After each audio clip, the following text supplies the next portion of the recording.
les spéléos, Swazik, votre guide spéléo. Je suis ravie de vous retrouver pour une nouvelle vidéo, une interview d'une personne et d'une femme inspirée, inspirante. Oui, c'est ça, elle sourit parce que voilà, elle est modeste encore. Je vous présente Nathalie Bellion. Nathalie, on s'est rencontrés à titre personnel dans un réseau féminin. Et c'est vrai que moi, j'ai vu la femme qu'elle était il y a quelques mois, qui était une femme un peu en perdition, un peu paumée. Et quand je vois aujourd'hui ce que j'ai en face de moi, et en même temps, c'est tellement évident pour moi qu'elle soit là aujourd'hui, et ça n'est que le début à mon sens, que j'avais vraiment envie qu'elle vous exprime un petit peu, que vous explique un petit peu son parcours, parce que je pense que vous pouvez vraiment en tirer énormément de valeur. Donc vraiment, d'abord, je te remercie infiniment, Nathalie, d'avoir accepté d'être là, parce que c'est pas forcément un exercice facile que je te demande là, hein, mais je pense vraiment, et tu sais qu'on est dans des réseaux et dans des cercles communs, et tu sais à quel point finalement j'avais conscience à quel point on peut inspirer les gens. Je pense que ton parcours peut en inspirer beaucoup. Est-ce que tu peux commencer juste en te présentant, en me disant qui tu es, ce que tu fais aujourd'hui? Ça marche. Déjà, merci Swazik de me permettre de m'exprimer aujourd'hui. Et merci si je suis là et si je parle de mon parcours, c'est parce qu'à un moment donné, tu as joué un rôle sacrément important. Ouais, le jour où tu m'as dit que je ne pouvais pas priver le monde de ce que j'avais à lui apporter, ça m'a fait vraiment tilt. Donc, je vais expliquer un petit peu dans quel contexte tu m'as sorti cette phrase. Donc moi, je suis chef d'entreprise. J'ai un cabinet de conseil en fusion-acquisition. Et en fait, c'est pas pour ça que tu m'as fait venir, c'est par rapport à mon projet de cœur, effectivement, à qui je laisse de plus en plus de place depuis 2 ans et particulièrement depuis une année. J'ai entamé une démarche sur le zéro déchet. Et malgré cette vie de chef d'entreprise, malgré le fait que je sois maman de 3 enfants, j'ai réussi à mettre en place énormément de choses. Et petit à petit, en fait, je me suis pris d'une véritable passion sur le sujet. Et sans que je m'en aperçoive, j'ai une flamme qui a commencé à grandir au fond de moi, mais un truc de fou. Au départ, je ne l'ai pas écoutée. Je l'ai laissée, je l'ai un peu cachée. Et puis, à un moment donné, elle a pris une vraie place. Et puis surtout, elle a illuminé ma vie sur tellement de domaines. Et je me suis aperçue déjà que ça faisait du sens ce que je faisais, que j'ai retrouvé un vrai sens à ma vie dans mon quotidien. J'ai découvert que c'était un sujet qui me passionnait, j'ai lu, j'ai dévoré, j'ai interviewé, j'ai vraiment eu envie d'en savoir plus et surtout j'ai découvert un pan que je ne soupçonnais pas, j'ai eu envie de le partager et de donner et d'aider et d'accompagner alors que j'avais plein d'autres choses à faire et en fait c'était plus fort que moi, j'avais vraiment envie de ça. Et envie de d'écouter une partie de moi. Alors justement, si on revient un petit peu à ce passage, parce que moi, tu sais, c'est toujours là que j'entre un petit peu par la petite porte de la boussole perdue. Alors, il s'est passé quoi? C'était quoi ce moment, justement? Qu'est-ce qui se passait dans ta vie, justement, au moment où tu t'es sentie dans ce moment de vie où on ne sait plus trop, quoi, hein. Qu'est-ce qui se passe, là? Ouais, alors, ce qui s'est passé, je pense qu'il faut que j'explique ma prise de conscience. Déjà, moi, j'étais ce que j'appelais une bonne citoyenne écolo pendant longtemps. Je faisais mon tri, je faisais mon compost, j'achetais dans une AMAP. J'ai fait même mes yaourts, je trouvais déjà que j'étais au taquet, j'étais persuadée d'être un peu madame parfaite sur ce sujet-là et que c'était pas un problème, tout le réchauffement climatique ou le problème de la planète, moi j'étais pas la cause de tout ça. Et puis par différents événements que je vais pas détailler là parce qu'on va y passer 2 heures, j'ai eu une vraie claque en fait il y a 2 ans maintenant, c'était au moment de Noël, par différentes lectures, j'ai eu l'occasion de découvrir des femmes, qui étaient plutôt des femmes que j'admirais, des femmes qui étaient un peu des modèles pour moi, qui avaient fait des changements majeurs dans leur vie. Et je ne comprenais pas pourquoi et j'ai essayé de comprendre. J'ai vraiment un peu bugué par rapport à ça, de me dire mais pourquoi ces femmes qui avaient une vie confortable, qui étaient dans la réussite professionnelle, personnelle, etc., elles ont fait une démarche vers le zéro déchet, notamment autour de la lessive maison, qui avait été un choc pour moi.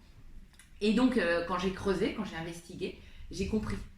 J'ai compris, en l'occurrence, que la planète allait pas très bien, et j'ai compris que ce que je pensais faire bien était loin d'être suffisant, et qu'il fallait que je prenne aussi mes responsabilités, et qu'il fallait que j'agisse à mon niveau. Et là, j'ai eu l'idée en fait de pas être toute seule dans cette aventure. J'ai créé un petit WhatsApp avec toutes mes copines, Je me suis dit, on sera plus fortes ensemble, on débute à des niveaux différents, mais je suis sûre que chacune a fait un petit truc et puis on va s'aider. Donc là, il y avait déjà une petite étincelle, quoi. C'est-à-dire que il y a un truc qui coince quand même. Eh ben, je m'étais dit, début d'année, c'est l'occasion d'avoir des bonnes résolutions, et pour être sûre d'exécuter mes bonnes résolutions, je me suis dit, si je m'affiche vis-à-vis de toutes mes copines de dire on va faire vraiment un pas après l'autre les filles, je pourrais plus faire marche arrière. D'accord. Et au début c'est parti de là. Ouais, okay. Et donc ce truc, je l'ai alimenté au quotidien, au départ doucement, et puis petit à petit, en fait ce qui s'est passé, c'est que quand chacune donnait une astuce, moi je l'appliquais. Ok. Certaines picoraient, moi j'appliquais systématiquement. Donc j'ai eu une courbe comme ça dans ma démarche pour réduire mes déchets, avoir une vie plus durable. Et à un moment donné, donc je me suis pris de passion pour ce truc, comme je l'expliquais. Sauf que ça donnait donc du sens à ma vie, et j'ai eu un décalage à un moment donné avec mon métier du quotidien, celui pour qui je consacrais plus de 8 heures par jour tous les jours. Et ce truc qui me faisait tellement vibrer, qui me donnait la banane, qui m'inspirait, qui me donnait une énergie de fou, dont je ne faisais pas mon métier finalement, et à qui j'aurais voulu donner beaucoup plus de place dans mon quotidien. Et on s'est parlé donc à peu près 1 an après cette première prise de conscience. Ouais.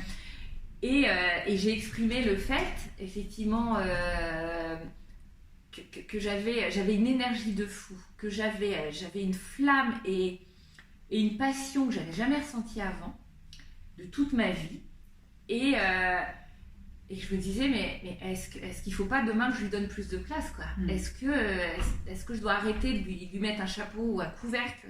Est-ce que je ne dois pas la laisser s'exprimer ? Et pour moi, il n'y avait pas la possibilité de faire ça. C'était comme si on se devait d'exécuter le job pour lequel on avait fait des études ou pour lequel on avait évolué professionnellement, et que finalement, ce qui était de l'ordre de la passion et du plaisir, c'était pas forcément compatible. C'est ça. Il y a une belle croyance limitante, c'est-à-dire tu peux pas faire un travail qui te plaît, dans lequel tu te fais plaisir. Le travail, c'est pas le plaisir. On est là pour galérer, quoi. C'est normal que ce soit dans le dur, c'est normal que ce soit compliqué. Et puis j'ai eu des petits déclics aussi autour de moi. Ma fille, dont tu as fait la connaissance, me disait souvent, mais maman, pourquoi t'es triste ? Pourquoi t'es triste ? Moi, je suis plutôt d'une nature joyeuse, et je pense que ceux qui m'ont vu dans les vidéos, j'ai la banane à chaque fois, une pêche, etc.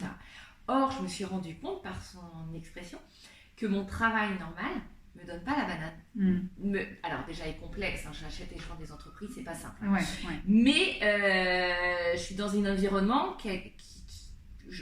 à des moments, je me dis que finalement, j'aide des gens à devenir plus riches que ce qu'ils sont. Mais la finalité, en fait, est un peu limitée. Et de l'autre côté, j'avais tout un pan de moi qui voulait construire un monde meilleur, qui voulait protéger la planète. Mais une fois qu'on déroule la pelote de ça, c'est tellement holistique comme démarche, et tellement complet qu'on a envie que tout son quotidien, sa relation à soi, aux autres, au monde, finalement, deviennent épurées, zéro déchet, deviennent saines, deviennent responsables. Et donc, il y avait une vraie incohérence par rapport au sens de mon métier, à me dire, mais si à un moment donné, je m'arrête de vivre et que je regarde en arrière, qu'est-ce que j'aurais fait de ma vie ? Et est-ce que toute cette énergie, elle valait le coup ? C'est quoi la finalité ?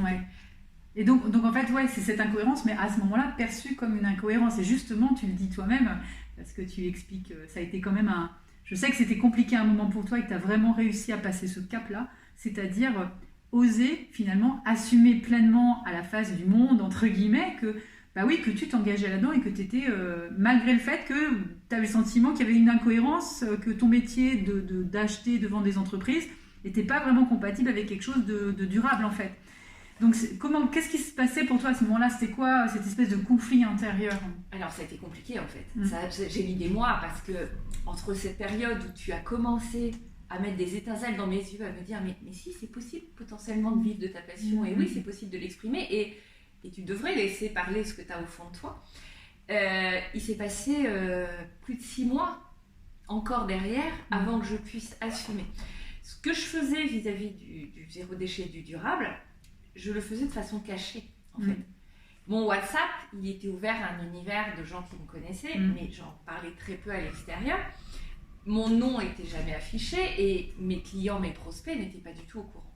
Et il a fallu un temps fou et du travail sur moi, de casser plein de croyances limitantes, casser différentes barrières, différentes coquilles, et laisser exprimer ce que j'appelle mon papillon, hein, qui grandit, pour réussir à parler avec mon nom de famille. Ça, c'était déjà un sacré cap. Afficher avec mon nom de famille, comme si mon nom ne m'appartenait pas, c'était assez déconcertant parce que je le porte depuis que je suis mariée. Je l'ai toujours assumé, j'ai jamais demandé l'autorisation à ma famille ou ma belle famille de m'appeler comme ça. Et là, en exprimant quelque chose qui ne m'a jamais fait vibrer autant que ça fait vibrer, j'ai hésité. C'est quand même fou quand tu penses. Et à un moment donné, je me dis, mais mince, ce nom, je le porte, je l'assume, on ne m'a jamais demandé pour mon côté travail si j'avais le droit de l'assumer, et pourquoi pas de ce côté-là. Et l'autre pan, c'était m'afficher sous mon nom. Ça voulait dire à un moment donné, un prospect, un client, un partenaire peut me trouver sur le net.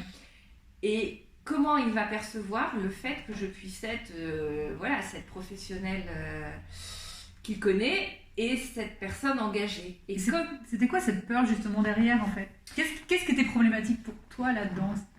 C'était comme si, déjà, c'était pas compatible. C'était comme si ça pouvait dégrader l'image de professionnel que j'avais. Et comme si c'était finalement un cachet. C'est fou quand il pense. Parce que maintenant, ça fait 6 mois derrière cette prise de conscience, donc ce que j'appelle mon coming out. Se dire, en fait, c'est comme s'il y avait une partie de moi qui n'était pas compatible avec l'autre, ou si j'avais pas la possibilité d'être complète, entière. Ce que je suis depuis et qui me fait un bien fou et qui m'offre des opportunités professionnelles parce que pour le coup, j'ai un dossier actuellement que j'adore. J'accompagne un dirigeant à acheter des sociétés qui ont du sens, des sociétés à impact. Et j'ai osé prendre contact avec ce dirigeant qui avait exprimé ça à un moment donné et lui dire « Je suis professionnelle de la fusion-acquisition et je suis engagée personnellement. Je suis la personne qu'il vous faut pour vous accompagner sur votre projet. » Si je n'avais pas assumé ces deux parties de moi, ce dossier, je ne l'avais pas, typiquement. Donc finalement, l'une est venue soutenir l'autre maintenant, mais complètement. Aujourd'hui. Donc le jour où tu as fait ton coming out, je me rappelle de cette vidéo, j'ai trouvé ça génial. Que je n'ai pas encore publiée, juste pour info, malgré mon challenge. Je prends toujours tant de vidéos. Elle est la 11e vidéo, personne n'a remarqué qu'il n'y a pas eu de 11e, mais par contre, elle n'est pas sortie. C'est vrai. Mais tu l'avais publié sur ta page personnelle, c'est ça? Je l'avais partagée au sein de la Z. C'est ça. La communauté qui restait un cercle, mais qui a vocation à être publiée. Je pense que je vais le faire bientôt, mais tu vois, il y a encore des freins. Et moi, quand je l'avais vue, cette vidéo, je m'étais dit, waouh, super quoi, ça y est. Qu'est-ce qui s'est passé justement, le fait à un moment donné? Qu'est-ce qui a été peut-être le déclic qui t'a dit à un moment donné, bon, ça y est, c'est bon, là, ça y est, je passe le cap et j'assume? Parce qu'en fait, moi, j'ai vraiment envie d'aider les gens à se transformer, à prendre conscience de l'urgence d'agir et de par mon expérience de femme débordée, de femme que je considère un peu dans une situation personnelle un peu confortable, tu vois, je suis quand même cadre sup, tu vois, chef d'entreprise, etc. Et j'ai réussi à faire tout ça dans mon quotidien et il y a plein de gens qui s'empêchent de le faire parce qu'ils ont peur que c'est pas compatible avec cette nature de vie, que ce soit le côté dense et que ce soit le côté confortable et qu'on veut leur prouver qu'on pas en confort et qu'on ne perd pas en qualité de vie, au contraire on gagne tellement de choses. Et je me suis dit, si je reste avec mon petit groupe de 25 femmes que j'accompagne au quotidien, ça ne va pas changer le monde. Et le monde, il a besoin de changer réellement et pas d'attendre 10 ans.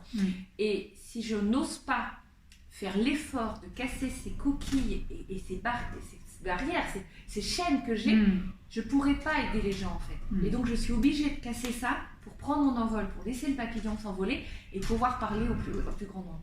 Et c'est ça qui m'a permis de commencer ma chaîne de Facebook, ma page Facebook, de commencer à diffuser ces vidéos sur YouTube, même si celle-ci n'y est pas encore, mais elle va pas tarder à y aller. J'espère le voir quand même. Je vais y arriver. Et je me suis dit, je dois ça à ma communauté. C'est ce que je dis dans cette vidéo. C'est je vous dois ça. Si je vous demande des efforts et que je ne sais pas les faire moi-même, je ne serai pas légitime. Or, je veux vraiment incarner ce que je dis. Et ben, ça fait partie à un moment donné, effectivement, de sortir de sa zone de confort, de l'élargir et de s'afficher. Et effectivement, pour pouvoir parler au plus grand nombre, il faut à un moment donné que je puisse assumer que oui, Nathalie Bellion fait de la fusion-acquisition. Et du zéro déchet. Du zéro déchet. Exactement. Je l'ai dit, ça sera diffusé, voilà. Et je l'assume pleinement. Et aujourd'hui, c'est une vraie libération.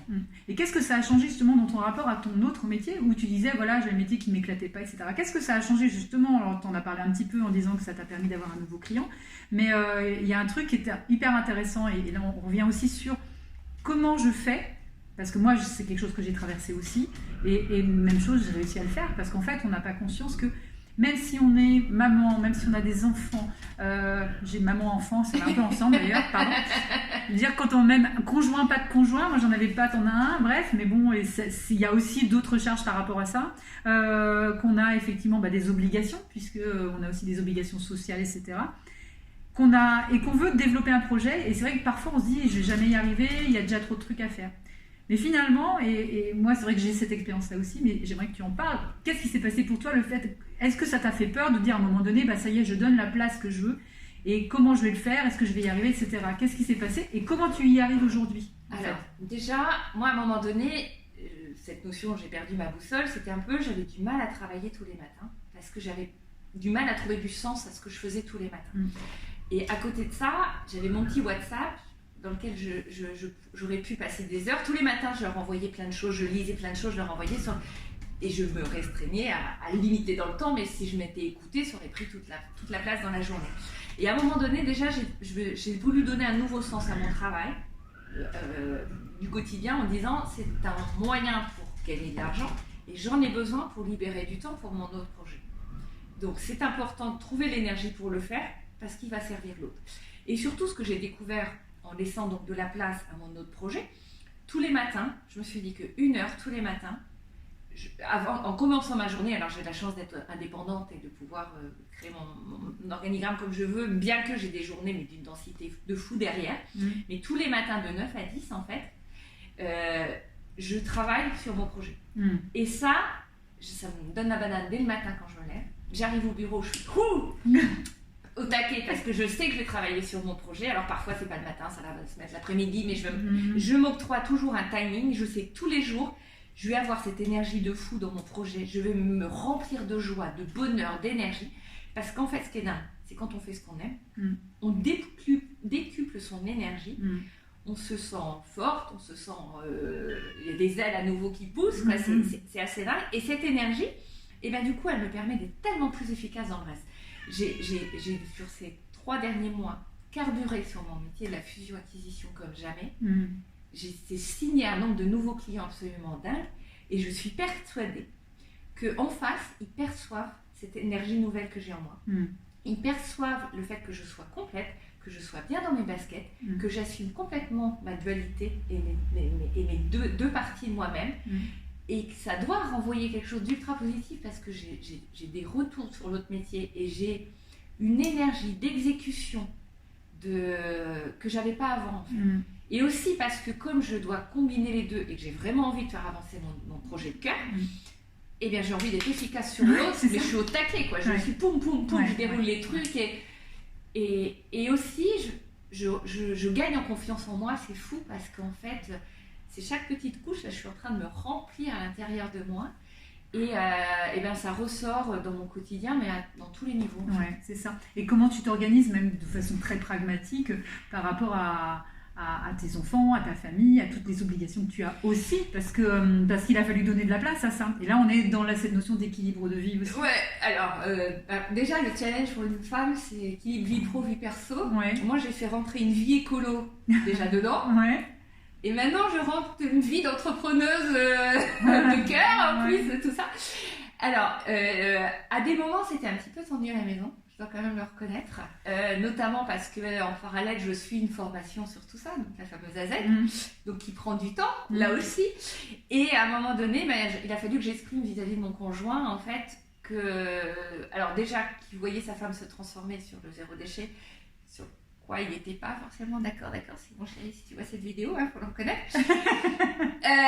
Si tu nous regardes. Et donc je lui ai dit à un moment donné, ça fait partie de la nouvelle moi et il faut que tu l'acceptes comme ça, c'est pas une passade, ça va être moi demain, donc, et ça va prendre de plus en plus de place. Et après, ce projet, ça prend de la place, mais c'est important pour moi, pour vibrer, pour être aligné. Et tu vas y gagner aussi parce que je vais être mieux dans mes baskets et je vais être plus souriante et je vais être plus heureuse et plus tolérante vis-à-vis des enfants, etc. En fait, ça a des effets collatéraux positifs, mais on n'imagine pas. Ouais. Et donc, oui, à des moments, je lui dis, j'ai besoin un soir par semaine de pouvoir au moins bosser dessus. Et finalement, il trouve son compte, parce qu'il peut regarder ses matchs de foot tu vois, sans culpabiliser. Chacun s'y retrouve. Et là, il me dit, t'as besoin de travailler sur ton projet, là, hein? Ah, mais d'accord. Ouais, ça t'arrange. Donc, en fait, je dis, c'est une histoire de communication et d'expliquer. Et en fait, là, avec mon boulot de fou sur mon métier normal et la densité, parce qu'effectivement, sur mon projet de cœur, ça commence à prendre de l'ampleur. Voilà, je fais beaucoup de vidéos, je poste plein de trucs, etc. Eh bien, il a repris un autre rôle aussi. Il m'aide beaucoup plus dans le quotidien. Il fait plus de courses. Il s'est mis à faire beaucoup plus de cuisine qu'avant. On se régale à la maison, d'ailleurs. Génial. Et je pense qu'il a... on a trouvé un nouvel équilibre et je pense qu'il convient bien. Génial. Ouais, comme quoi il n'y a que du bonus. Mais c'est tous les cadeaux cachés qu'on ne voit pas en fait. Mais complètement. C'est ça. Ouais. Est-ce que par rapport à ça, tu as envie de rajouter quelque chose si tu devais rapprocher un petit peu ce qu'on ne voit plus Est-ce que tu auras envie de dire à quelqu'un qui justement aujourd'hui a perdu sa boussole, a peut-être, je sais pas, quelque chose, une envie, quelque chose qui est là, mais qui a un sentiment que c'est trop compliqué, qu'il ne va pas y arriver, que ça va être trop difficile, que ça ne va pas être compatible avec ce qu'il fait? Alors déjà, j'aurais tendance à dire il ne faut pas se mettre de barrières parce que on a tendance à se les créer soi-même finalement les barrières et elles sont globalement dans notre tête et dans notre perception. Et c'est super d'avoir quelqu'un à un moment donné comme Swazik qui mais t'as un truc là, Nat là qui est assez dingue. T'as une capacité, tu m'avais dit que je pouvais être inspirante pour les autres et qu'à un moment donné je pouvais rendre service à d'autres et plus globalement au monde, ce fameux ne prive pas le monde de ce que tu as à lui offrir. Voilà. Moi, ça a eu un effet fou et je me suis remémorée régulièrement. Et donc, écouter ce qu'on a au fond de nous, c'est franchement que du positif et ça nous aide à nous remplir, à retrouver du sens, à être alignés et ça nous amène à un niveau de bonheur qu'on ne peut pas avoir sans et s'en priver, ce serait tellement dommage. Et autre chose, c'est globalement, à un moment donné, on m'a amené à me poser la question, si tu savais que tu mourrais demain et que tu te retournais sur ta vie, est-ce qu'on n'a pas envie d'être heureux dans sa vie et de faire quelque chose qui nous fait vraiment vibrer et se dire on passe tellement de temps à bosser au quotidien, est-ce que ça n'a pas du sens de le faire? Est-ce qu'il ne faudrait pas le faire dans quelque chose qui a du sens, qui nous fait vibrer, qui nous fait du bien et qui nous correspond? Parce que finalement, se découvrir soi-même, se révéler soi-même et oser être qui on est vraiment, c'est tellement libératoire, c'est tellement jouissif, c'est tellement positif que je vais leur dire, mais écoutez-vous, quoi, écoutez cette petite flamme, laissez-la grandir, laissez-la s'exprimer. Et elle dégage une énergie, moi ça me parcourt, j'ai des frissons là, j'ai les poils dressés là, et depuis tout à l'heure quand elle me parle, elle est dingue cette fille. J'ai du mal à entendre ce genre de choses, mais ouais, écoutez-vous, franchement, quand tu me dis souvent que je suis en train de me transformer, mais à des moments je me pose pour en avoir conscience, mais je vous ai plusieurs fois parlé d'elle, mais j'ai vraiment l'impression d'avoir le papillon qui sort de sa chrysalide, comme si j'étais enfermée. Et tu m'as dit aussi des choses qui m'ont vraiment marquée. C'est moi qui en ai des frissons maintenant. Donc, me remémorer ça. Je t'ai dit, mais je ne peux pas lâcher mon job, je suis excellente dans mon job. J'ai une vraie reconnaissance. En plus, à l'époque, on était en train de me proposer un truc de malade. Ouais, je me rappelle. Qui ne s'est pas fait, et je me dis, rien n'arrive sans raison. Et aujourd'hui, si je l'avais accepté, je serais emprisonnée dans ce truc et je n'aurais pas la liberté de faire ce que je fais avec tellement de joie.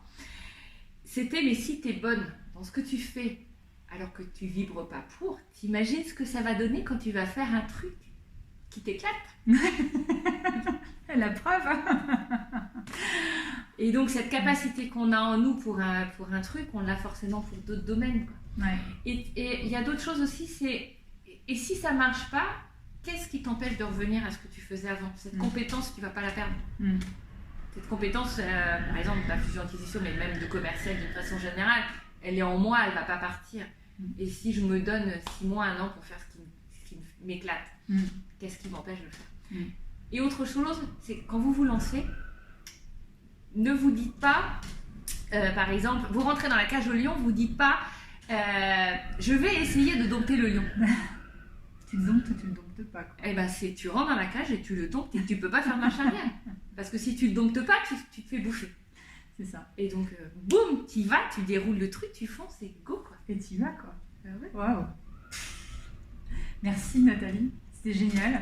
Moi je vous invite vraiment, alors rappelle-nous alors t'as pas de site internet pour le moment, où est-ce qu'on peut te voir justement et te suivre? Ouais, alors pour le moment j'ai une page Facebook et une chaîne YouTube, les deux s'appellent Nathalie Bellion, pour bien suivre mon nom maintenant. C'est important. Et ça s'appelle surtout Chic et Zéro Déchet, parce que pour combiner le côté, la vie elle peut être super, elle peut être top, le côté chic, c'est le côté confortable et le côté... se faire plaisir dans la vie. Ça casse un petit peu justement l'image d'écolo avec les dreads, habillé en guenille et tout, le truc un petit peu. C'est-à-dire on n'est pas obligé de rentrer dans certains codes pour pouvoir faire du zéro déchet. Mais complètement. Et on garde notre qualité de vie tout en la rendant beaucoup plus durable. Mon slogan, c'est en gros, c'est que j'accompagne les femmes actives et mamans à concilier, à aller vers une vie plus durable de façon compatible avec leur rythme de vie et leur style de vie. Ouais. Ça rentre dans une vie dense et ça rentre dans une vie qui est qualitative, sans aucun problème. Et franchement, c'est que du bonheur. Alors, je vous invite vraiment à aller visiter la page de Nathalie. Je vais mettre ça sous la vidéo parce que, et si vous avez effectivement une envie, en tout cas, d'améliorer vos habitudes de vie pour vous rapprocher du zéro déchet, en tout cas, et bien vraiment Nathalie elle a plein de tuyaux, plein de trucs, et puis elle a une énergie de dingue, elle a une conviction incroyable, et je crois que c'est vraiment ça qui fait la force et qui fait la différence. C'est que on n'est plus là au niveau du mental, ça se joue tellement au niveau de la vibration intérieure que ça peut que toucher les gens, parce qu'en fait on sent que voilà, ça y est, ça vibre encore, c'est un truc de fou, quoi. Mes chers spéléos, je vous remercie encore. J'espère que vous avez aimé cette interview. Si vous avez envie de la partager autour de vous, faites-vous plaisir. Et surtout, si vous avez autour de vous des gens qui ont envie de s'engager dans le zéro déchet, voilà. Et puis bien évidemment, si vous avez des gens qui ont perdu leur boussole, qui ont des projets, des envies, qui n'osent pas passer à l'action, vraiment grâce à Nathalie, peut-être ça leur donne l'élan pour pouvoir y aller. Mon cahier d'exercice, j'ai perdu ma boussole, est toujours disponible donc en téléchargement gratuit, donc sous la vidéo ou sur mon site internet bien évidemment. Et grâce à cet exercice, vous allez pouvoir passer les 4 étapes pour retrouver votre boussole. Mes chers spéléos, je vous souhaite une excellente journée. Je vous dis à très très vite et puis pour une prochaine vidéo. Et puis en attendant, zéro déchet. Bye bye. Ciao.